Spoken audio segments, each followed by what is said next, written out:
A new law will provide millions of dollars to train police officers in de-escalation tactics. The bill was first introduced by Senator John Cornyn after the death of Houston native George Floyd. Fox 26's Natalie He joining us live outside HPD headquarters to explain. Natalie.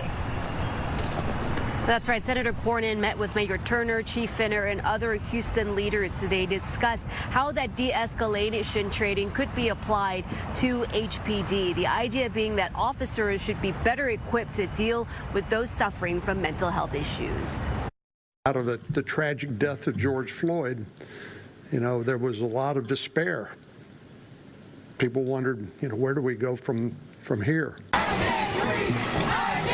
After the death of George Floyd prompted global cries for an end to police brutality, Senator John Cornyn introduced the Law Enforcement De-Escalation Training Act. The bill, now signed into law, authorizes $124 million in grant funding over 4 years for police training in de-escalation tactics, especially when dealing with people suffering from mental health crises. The goal being to reduce the number of officer-involved deaths and retain experienced police. This is a tough job, and recruiting is not easy because it is a dangerous job, can be a dangerous job, and we want to keep our law enforcement officials who are on the job now, we want to keep them as long as we can. Do you think this act could have helped at all in your son's situation? Oh, yes, definitely.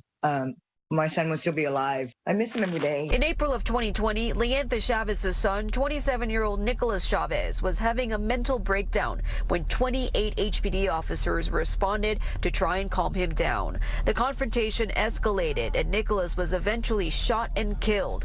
4 HPD officers were fired and later reinstated when no criminal charges were filed. His mother hopes officials will consider renaming the De-Escalation Act to honor her son. That was kind of like a slap in the face to the family and to him.